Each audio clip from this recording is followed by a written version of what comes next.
More medications, less health. Something's broken. Traditional medicine manages symptoms, but true healing addresses root cause. I'm Josh Rimini, pharmacist turned healer.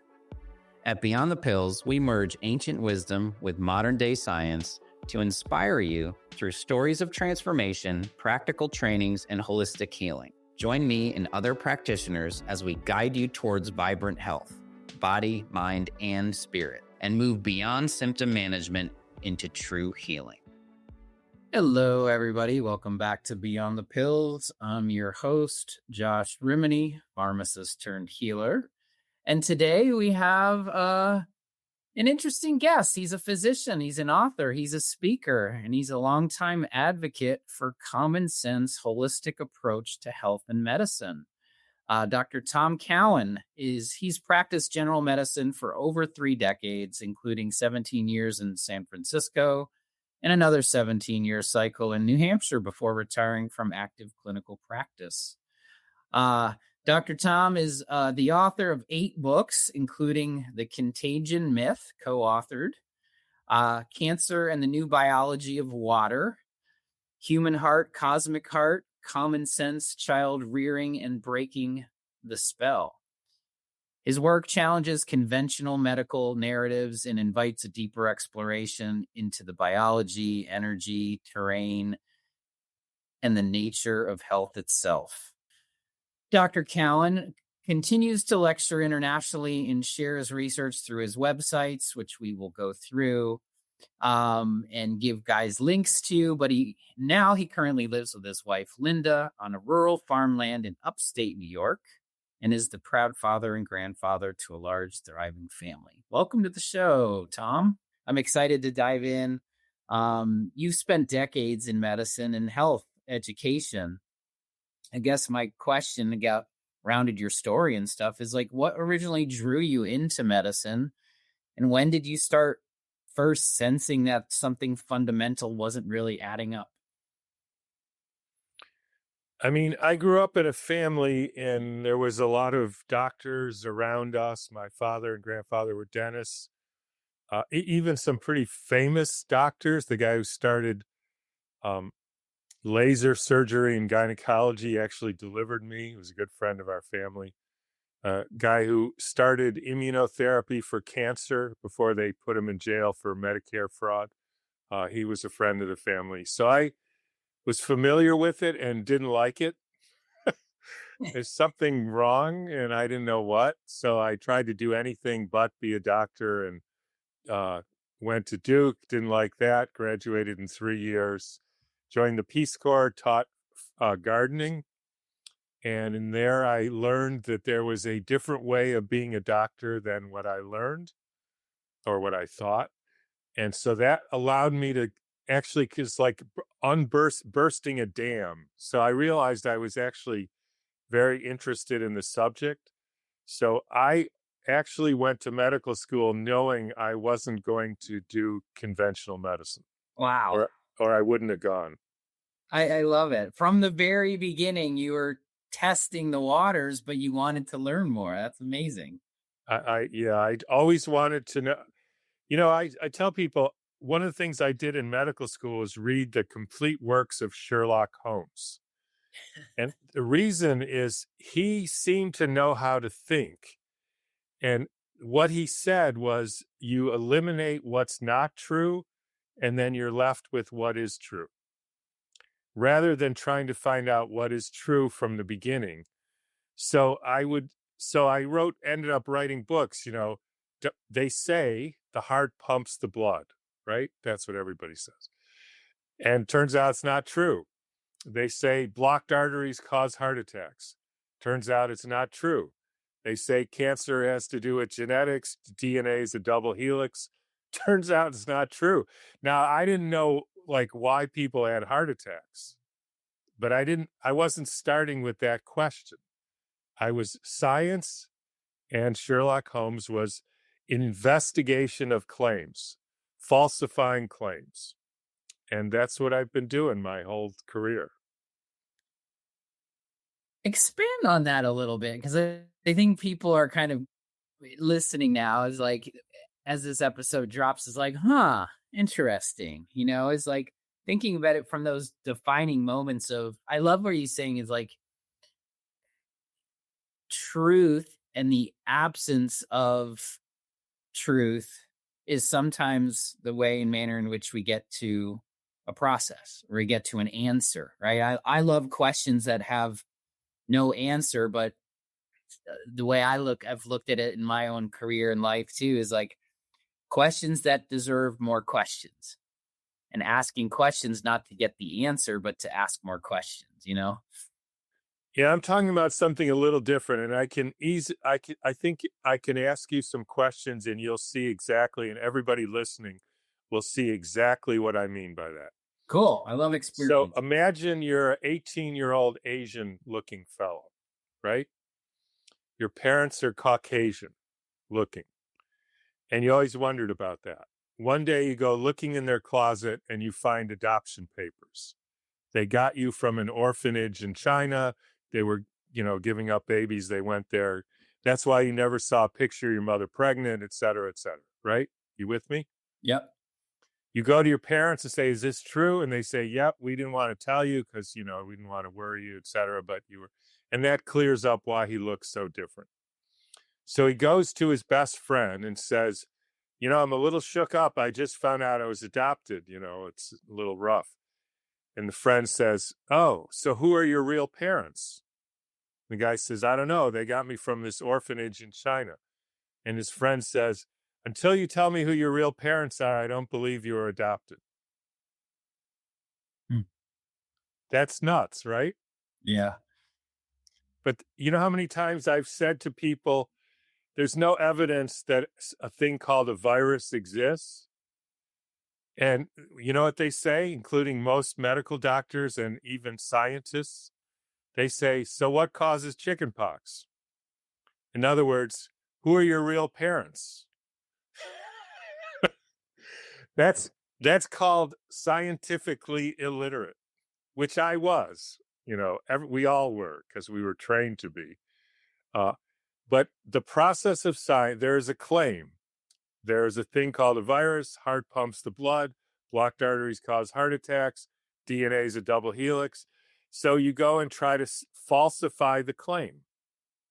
Like, are you adopted or not? You don't have to know, like, what causes, heart attacks or what causes the alleged disease called chickenpox. That might be interesting and you might look into it and you might be right or you might be wrong, but it has no impact, none, on whether there's a virus or blocked arteries cause heart attacks or whatever. And I can tell you, Josh, until I got that through my thick head, I couldn't learn anything, because the magic comes when you say, I know that's not true and I don't know what is, but I'm going to try to find out. That's when somebody writes you a letter saying, here's why people get heart attacks. Well, maybe that's not true. But when you can get rid of the dross, these misconceptions that we're all drummed into our thick heads, then we can learn. But until you're walking around with the conception in your mind that this is the way it is, which turns out to be wrong, you can't learn anything. Well, it goes down the place. It's almost part of the biology of belief, right? In moving people into this space where you have a perception, which is your reality, right? It's your perception of it, and having that minded approach. I know that you've had some controversy around that virus speech, and looking at it from that perspective. Can you give people a little bit more in-depth thought process around that? Because I think their mind is spinning a little bit right now with that. And I think it's a great conversation to have, because talk to people a little bit about that process, because I think that's where people are at. They're like, it's that causal effect. It's like this versus that, this, then that, So the question to ask is, how does a virologist prove the existence of this thing? Now, let me stop there for a minute. They have a definition of the thing, which is a physical particle, right? It's not a thought, it's not an emotion, it's not a mental image, it's a physical particle. That's the claim. And the physical particle has certain characteristics. It has protein, it has a DNA or RNA, the DNA or RNA code for the proteins. It often has a lipid shell, and it infects cells and makes them sick. That's what they say. So you say, okay, how did they prove that that particle exists? Now, that's what's interesting, because 99% of the people who believe that, including me and medical doctors, couldn't tell you at all how that claim has been proven. No clue. And by the way, if anybody listening out there doesn't believe me, go to your medical doctor tomorrow and say, Doc, how do you know there's such a thing as a virus? They won't know. It's a stumping So question, isn't it? so here's what people say. They say, well, I got sick and then my wife got sick, and so that proves it's a virus.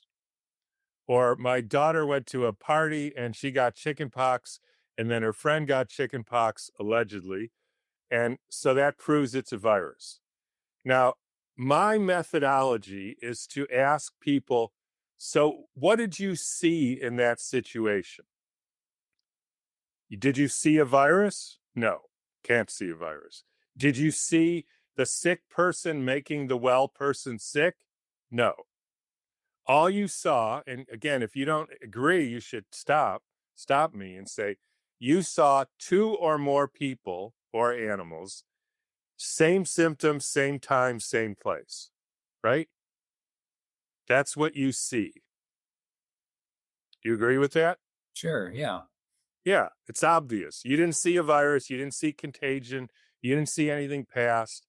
So the principle, if two or more people or animals get sick, same symptoms, same time, same place, does that mean the sick people made the well people sick?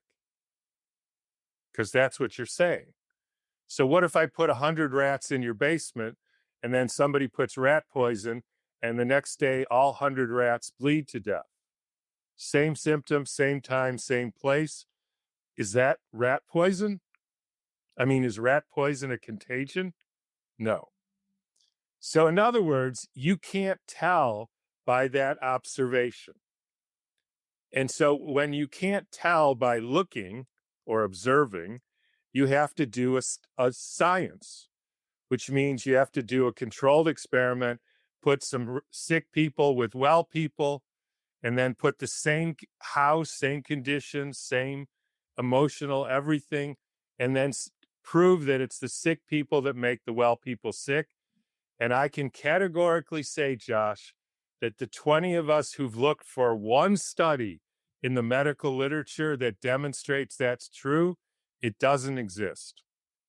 And I can show you 200 studies with chickenpox, measles, whooping cough, scarlet fever, tuberculosis that say that that is not how it works. So it's been disproven. Okay, so now we know that sick people don't make well people sick. Now, how did they prove that there was a virus? So here's one example, because my guess is you can't answer that question, which is interesting. Maybe you can, but let's take polio, right? One of the most famous viruses. So they said polio means you get sick and then you get paralyzed. So 1908, they had a child who got sick and then got paralyzed and then died. And they took some of their spine, that was diseased. They took the child died. They took some of the spine, ground it up in a blender, put it through a filter paper, put that in a syringe with a few other things, injected that into the brain of two monkeys. One monkey died, one got paralyzed. and they said, we have isolated the polio virus and shown that it's the agent of polio. They didn't inject normal spine. They didn't inject saline. Maybe monkeys don't like 10 cc's of dead spinal goop injected directly into their brain. And I read that and I said, excuse my French here, but like, what the heck? And they did this for like 100,000 monkeys over the next 50 years to prove the isolation, right? There's no virus. Nobody looked for a virus. Nobody saw a virus, nothing. So then somebody decided to inject healthy spine into two monkeys' brain. And you know what happened? One monkey died, one monkey got paralyzed. And he said, well, we disproved that. But never mind, we have a new way of, quote, proving the existence of a virus. It's called a viral culture. Guy named Enders, 1954, the next year, got a Nobel Prize for discovering how to isolate a measles virus. Here's what he did. He took a child allegedly with measles, although they couldn't prove it, took some of their mucus, ground it up in a blender with horse serum, calf serum, fetal bovine serum. They put kidney poison antibiotics. They took away the nutrients, inoculated that on growing monkey kidney cells, put some other chemicals, and the kidney cells 3 days later died. And they said, that's the isolation of the measles virus. We've proved that it's the measles virus that kills the monkey kidney cells. And then he did the whole experiment, except without adding anything from anybody with measles, right? Just the horse serum and the cow serum and the antibiotics. And it took away the nutrients, added those to monkey kidney cells. You know what happened? They died. And he said it was indistinguishable. And to this day, Josh, that is how they isolate and prove the existence of Ebola, chickenpox, SARS-CoV-2, mumps, smallpox, you name it, all the viruses, that is the way they isolate a virus. Mm. It's nonsense, Josh. So for the listeners out here that kind of just went,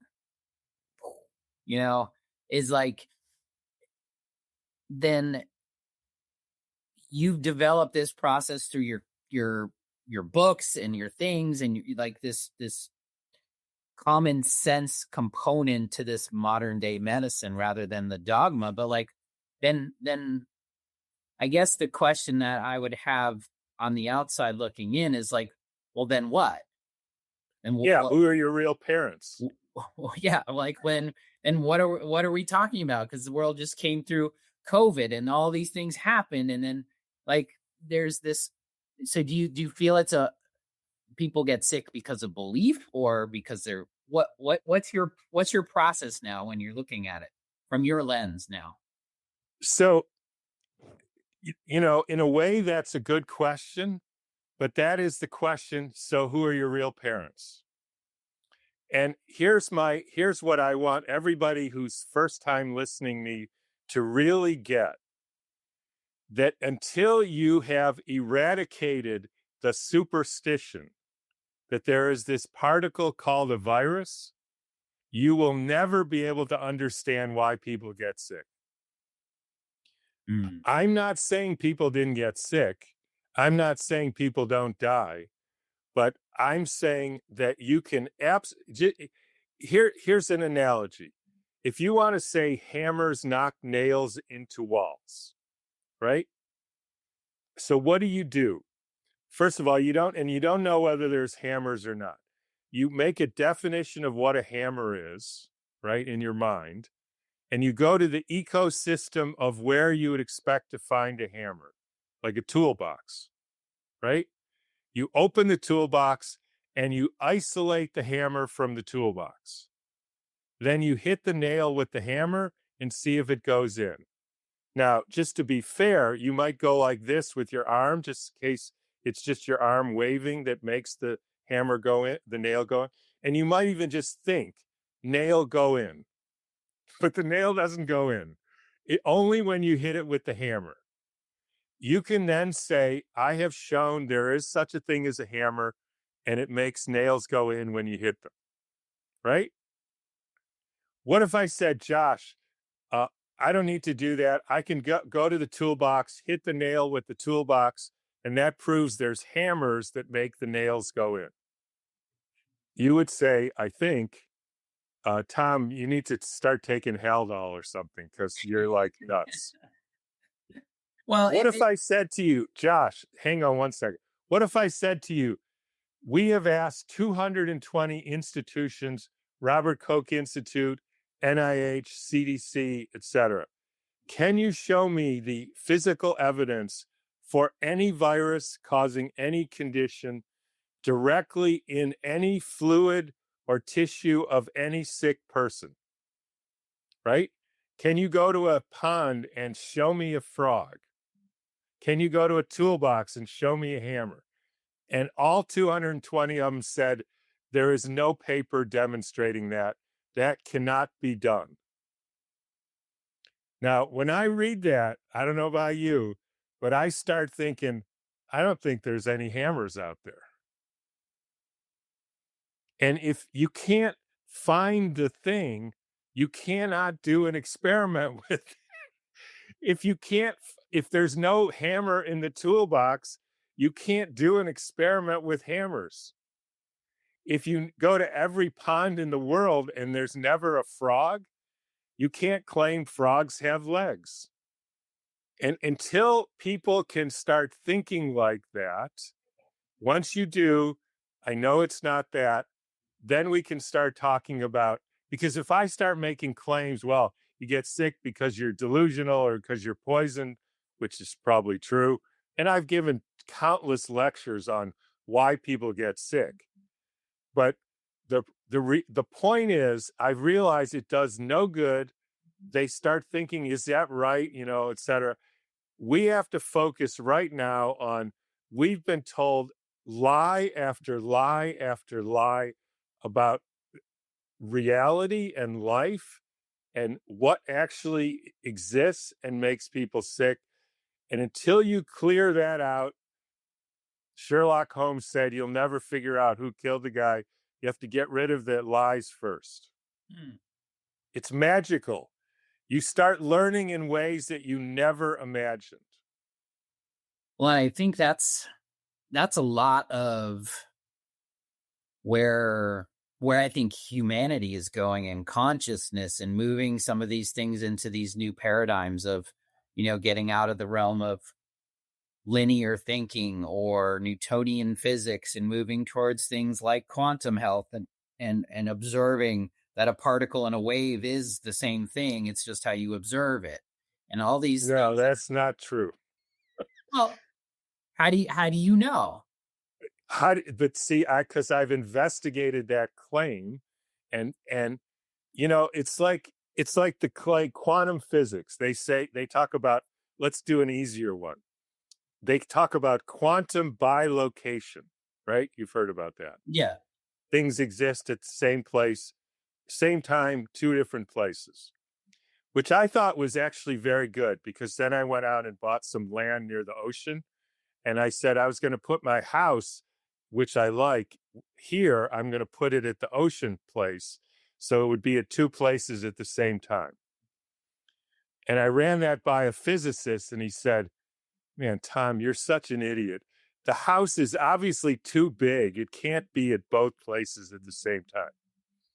So I said, how about my dog? No, too big. How about a fly? No, too big. How about a bacteria? That's pretty small. He said, no, it's too big. How about a nanoparticle? No, too big.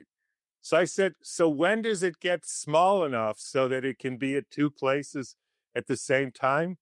His answer was, when it's invisible. I said, How do you know it's not at 10 places at the same time? If it's invisible and you can't find it, how do you know it's at 2 places? Well, we did an experiment. So I looked at the experiment. It doesn't prove that at all. There's no way they could prove that. It's metaphysics. Or as somebody said, this is philosophy, and actually lousy philosophy, because it doesn't even make sense. So what has happened is they have convinced you about things that you have no ability to understand or sense or observe yourself. Which, by the way, a guy named Albert Einstein, you probably heard of him, uh, otherwise known as first stone or foundation stone. He said the basis of physics is no longer experiment and observation like normal stuff, but is free inventions of the mind. In other words, make shit up. So that's what they did. So is it your thought around this in different ways? These are great conversations to have, as if you can't see it, that it doesn't exist. No, you can think things, you can feel things, and what our whole clinic and approach to medicine is. You see, when you go to a doctor, so why is this even relevant? Yeah. When you Well, go I to think that's what people are thinking right now, right? yeah. So you go to a doctor, conventional doctor, or even a holistic or so-called functional doctor. And is, in my opinion, they're treating you with theories like the germ theory or hormone theory or vitamin theory, and many of them are disproven. So you go there and they say, oh, you need to get this antiviral or take turmeric because it's an antiviral. The theory is there's a virus and it causes disease, which is, as I said, disproven, and I've written books about it. So it also has the effect of victimizing the patient. In other words, you don't know what happened to you. You are a victim of this nasty virus. And so the great God doctor has to help you prevent this from happening by stimulating your, quote, immune system, which is basically a joke, because they say, what is the immune system based on? Antibodies.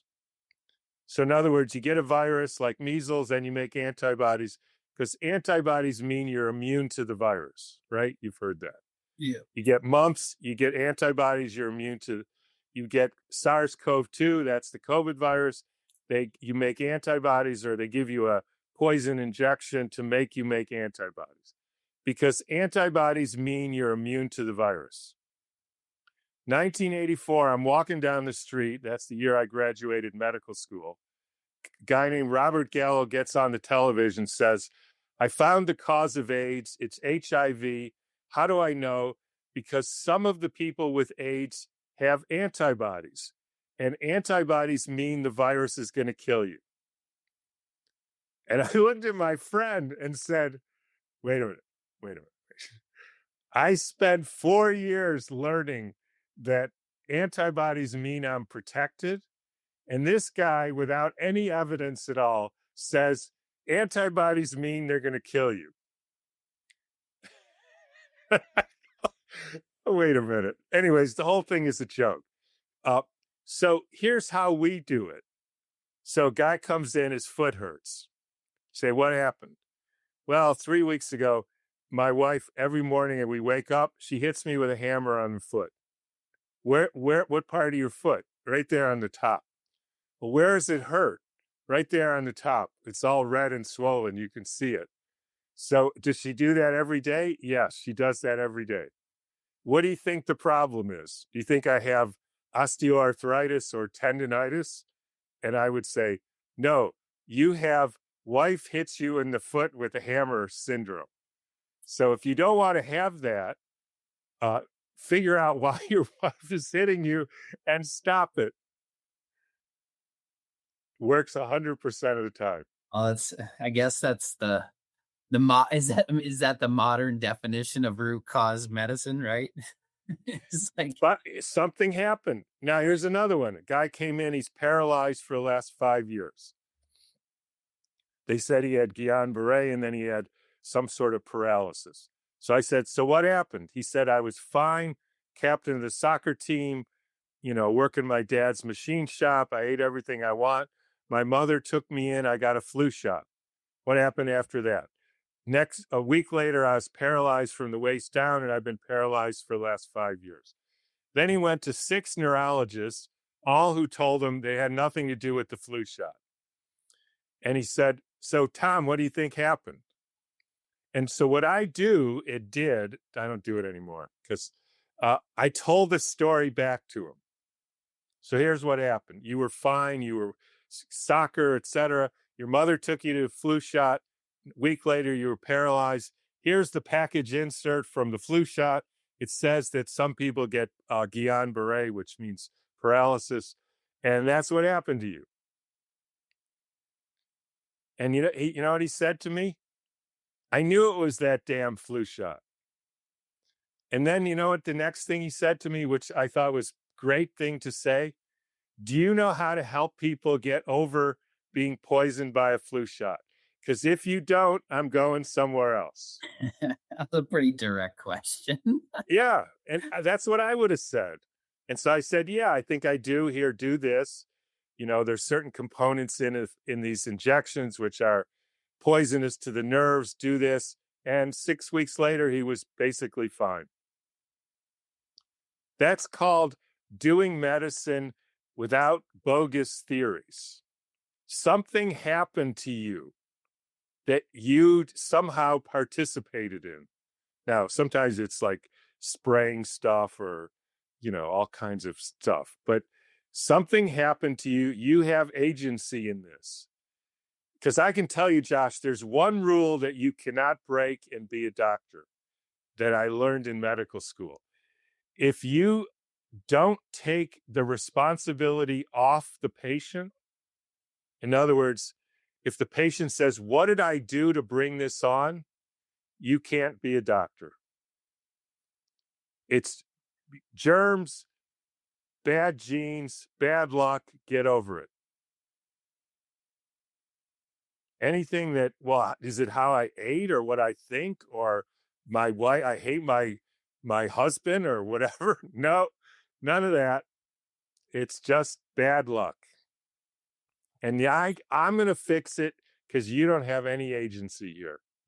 Yeah, I think a lot of what I've been having the conversations around is rooted around this concept now. It's like taking your agency back, taking control of your health in a way that's resonant to you, right? I think we all have agency, and I think that's part of the conversations we're having now around, let's call it modern day medicine, but big pharma, big food, whatever you want to say, is there's this conditioning around something on the outside and somebody on the outside telling you what's wrong with you and prescribing something to fix you, which literally manages the symptom. And I think what you're talking about and what we've been having conversation around is the kind of the difference between disease management and taking away something to make you better versus restoring balance and moving people towards that.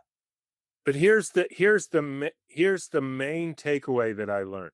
These things we call symptoms, that we call diseases, they're not. They're your body's healing attempt. All of them. And how do I know that? You get a splinter in your finger, you don't take it out. What happens? You get pus. I ask people, is the pus a disease, meaning you have an infection? By the way, if you say there's a bacterial infection, because there are bacteria, then you have to come up with a study proving that you isolate bacteria, expose that to your finger or a well person or something, and it makes them sick. And I can guarantee you, Josh, there is not one study in the medical literature that proves that that's so. And 100 that prove that it's not so. So this pus was your body's way of getting the splinter out. You don't have an infection. So then you breathe in debris in your lungs, like chemtrails and smoke and all the rest of it. And then your body makes mucus and pus to get it out. You go to the doctor, he says you have bronchitis, so he gives you drugs to keep it in your body. Next thing you know, that happens twice a year for 20 years. And then you've got a bag of debris in your lungs, which they say, oh, now you got lung cancer. Why did that happen? A, because you breathed in stuff in your lungs. B, when your body tried to get it out, you stupidly thwarted it. And that even gets into what is cancer. Cancer is not a disease. It's like if somebody puts garbage in your house, you put it in a bag and take it to the curb. If somebody puts garbage in your body, you put it in a bag, that's called cancer. And then you hopefully take it out, like pooping it or sweating it, etc. And if you can't do that, it just gets more and more garbage, and then you die of the cancer. It's a strategy your body uses to heal you. Once you see that, everything changes. Well, I think that's a lot of the what I feel is sort of this new way of thinking, right? Is like the absence of something is different than the body giving signals, right? And so what you're saying is kind of in that space. You wrote a book, Cancer and the New Biology of Water. Let's unpack that a little bit, because how does water, not genes, become central to understanding health and cancer? So, first of all, nobody has ever been able to demonstrate the existence of a gene. So that's a problem. And then when they say they do, here's the central dogma of genetics. There's DNA in the nucleus that's separated into components called genes, and one gene makes one protein. It goes through RNA, mRNA in the nucleus, and then it goes to the imaginary ribosomes in the cytoplasm. Ribosomes, by the way, means rib of the body, which means they're mocking the Bible, because that's where a human being is created, according to modern science. The rib of the body. Like, get the joke? Anyways, so then then the ribosomes, you make the proteins. Now, then they tell us one gene makes one protein, right? That's what they say. Then they say there's 200,000 proteins and somewhere around 20,000 genes. And I heard that and I thought, apparently geneticists are not good at arithmetic, because that means there's 180,000 proteins that are unaccounted for by genes. So who made them? Well, they don't know. Anyways, the whole thing is basically nonsense. So can't be genes, because we don't even know.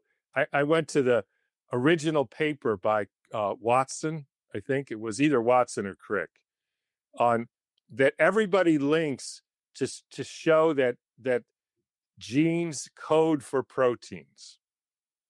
And the first line of the paper, this is what they're referring to as the paper that proved this, that everybody followed up with. First line of the paper says something like, let's assume that genes code for proteins. And I said, wait a minute. This is like, we're supposed to be, this is the paper that's proving it. Okay, so we know it's not genes. It has nothing to do with genetics. We're actually made of organized water. You can prove that. And how do I know that? So they tell us that water exists in three, or all things exist in three phases, right? Solid, liquid, gas. Ice, water, steam. So I asked myself years ago, I was an ER doctor a while ago, which phase of water is the water in our tissues? Well, it's not ice, right? It's not steam. So it's got to be liquid water, which is weird because it doesn't feel like there's a bunch of liquid water floating around in our bodies. But I saw people who were bayoneted and shot. I was an ER doctor for a while to make money. You know how many people I saw water squirting out of their liver? Hmm. None. Or their arm or their leg or their brain? None. You know what happens if you stick a knife in Jello? Nothing squirts out. But that's supposedly 97% water. So where's the water? And what phase is it in? Well, turns out there's a fourth phase of water called a gel phase or coherent water or structured water, a lot of different names. Yeah. And all of the water in living systems has to be in that gel phase. And if you melt it, like you get liquid water, like on your knee, and we say you got arthritis. And when your body wants to clean out the gels, it uses fever to melt the gels and liquefy it so it can get rid of it and form new gels. With tumors, the gel has collected so much garbage and formed into this so-called tumor, and the only way you can get rid of it is to melt it. But people don't melt it, and it accumulates, and there's a whole lot of other reasons behind that, but that's a quick synopsis of this is a problem of the organization of the water. And we organize the water because we're exposed to the sun and we're exposed to the earth and we eat good food and we have the right amount of earth substances like minerals. And if you don't do that in your life and you poison yourself, mostly with vaccines and pharmaceuticals and stupid thoughts and toxic emotions, and there's a whole lot of ways, you disturb your water. It's all pretty simple. In fact, a long time ago, they used to say, everything is made from earth, water, air, and fire. And Yeah, the elements. That's true. And they're not divisible. Water is not H2O. It's just water. Now, there are different kinds of earth elements, salts, but that's when science stopped. They made up atoms. There's no evidence for atoms either. In fact, the whole atom story is interesting because there's basically two creation stories, right? There's Adam. So God created Adam, Adam. So that's the story of an active, supernatural, creative force. And all cultures had something like that. And the other one is everything is made of atoms, atom. That's mockery. And the way it worked was 12.6 billion years ago, there was nothing. And then a car backfired. Never mind where they got the car. And then everything came into being, and they got these atoms, and they were like billiard balls, and they started colliding. And then they formed chemicals, and then viruses, and then bacteria, and then monkeys, and then you and Uncle Harry. But you had to have Aunt Sue and Uncle Harry at the same time in the same place. Otherwise, you have to start over because that wouldn't work. And it's the cult of the bouncing billiard balls. That's called science. And you look like you're not quite with me. No, my neurodivergence, my brain that goes in many ways is just like Where is this guy talking about? No, they're thought-provoking questions is, stemming around these things is if you're looking at it from a lens that has more like the word practicality in there, but like it makes sense in some ways to go through this process and to understand things from a different perspective and some level of, I don't know, we can call it reality or truth at this point, is looking at it from these new biological components, right? This way and manner in which you're speaking. So as we're kind of moving through this, you've written a bunch of books on these things. Um, if medicine were redesigned from this kind of perspective in this way, from the ground up, what principles would guide it? It's the principles we're trying to figure out in our new biology clinic. So, I retired and we started an online clinic, and we have, I think, 7 doctors. One's a plastic surgeon, and one is a anesthesiologist by training, Yeah. family doctor, 2 osteopaths. We have a nephrologist, and we've had an oncologist. We've had a lot, people who are saying this materialistic, atomistic approach doesn't work. It's fundamentally wrong. So, how do you help another person who's not doing well? And we're figuring that out. But basically, if you go back to any traditional medical system like acupuncture, Chinese medicine, Ayurveda, first of all, they never had diseases. Everybody was an individual. Your problem is your kidney pulse is too weak. Same with homeopathy. They never treat strep throat or cancer. It's you're afraid of the dark or whatever it is, and that's your story. So just like I said with the guy getting hit with the hammer and the guy with the flu shot, I have hundreds of stories like that. Everybody's different. You find the story. You stick with reality. There's no theories there. There's just, here's what happened to me. And there's actually a technique because we deeply believe that, and this is a belief, that people know what happened to them.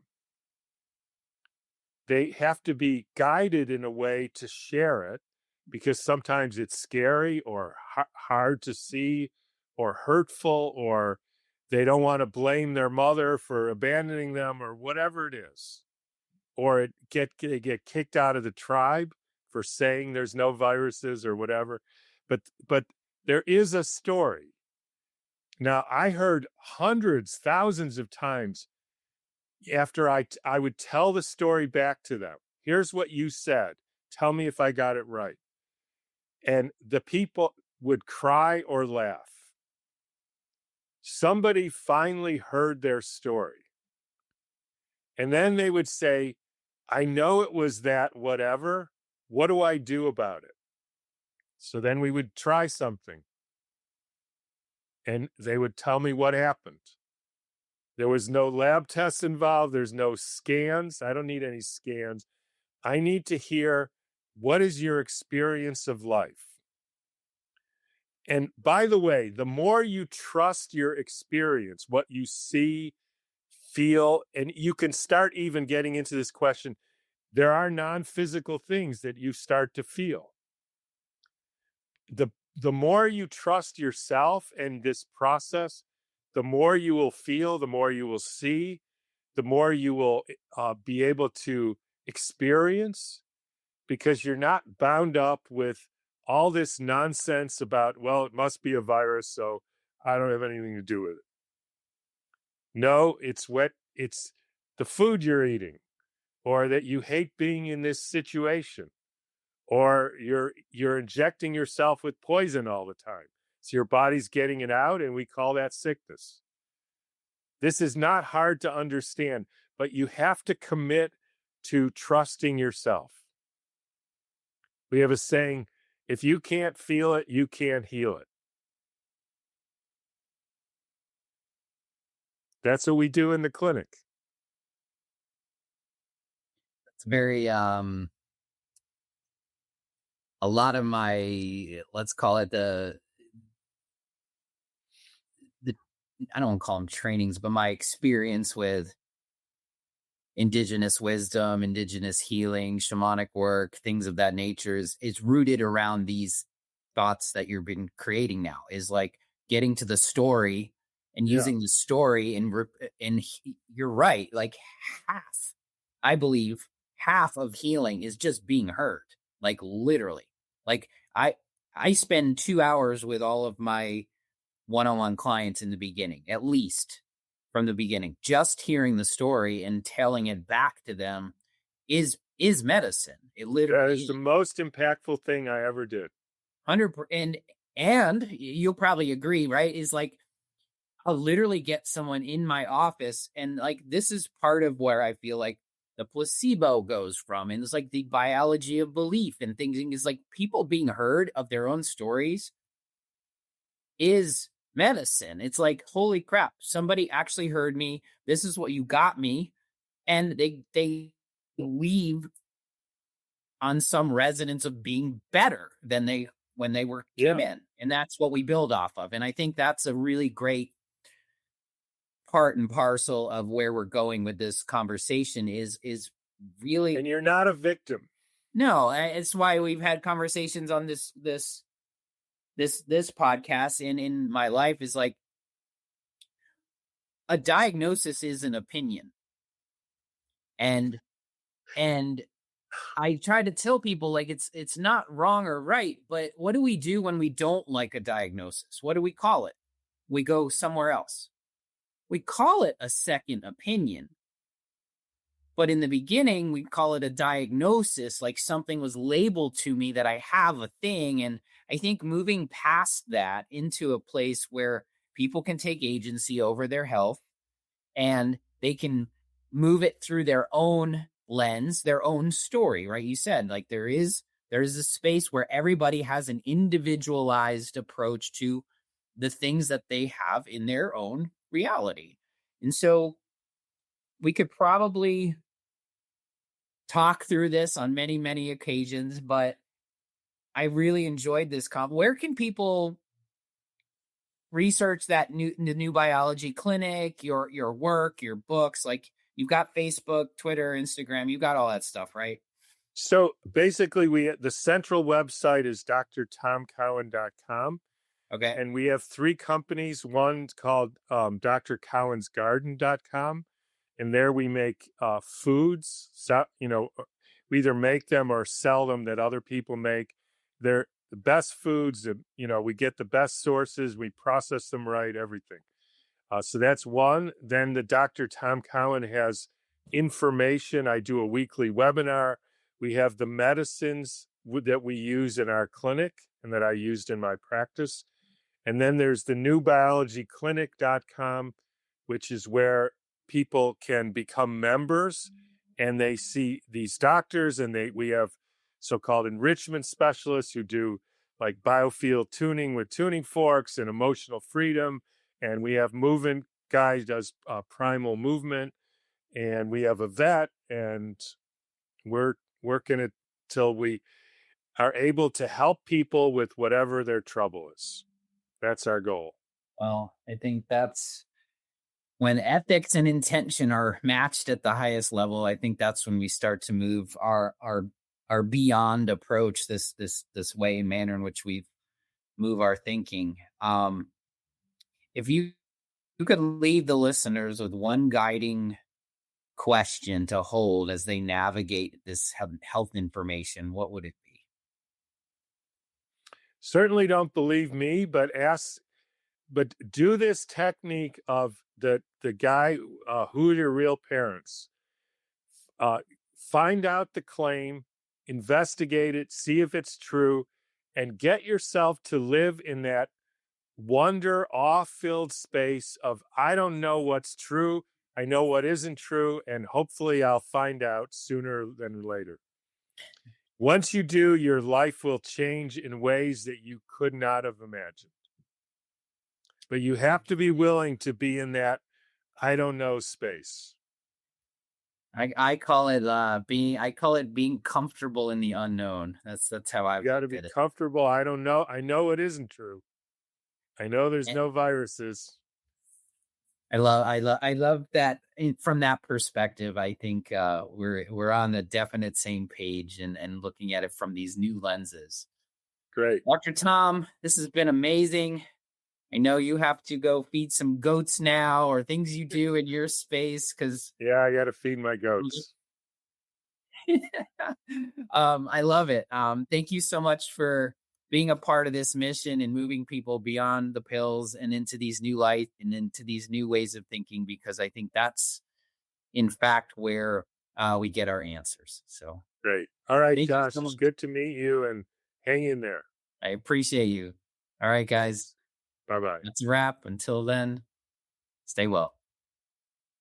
Thanks for joining me today on Beyond the Pills. If our mission to deprescribe 10 million unnecessary medications resonates with you, share this episode, subscribe, and leave a review. Whether you're a practitioner or someone ready to reclaim your health, visit rx2wellness.com for free resources to begin your journey. Together, let's go beyond the pills and co-create a world of vibrant health and true healing.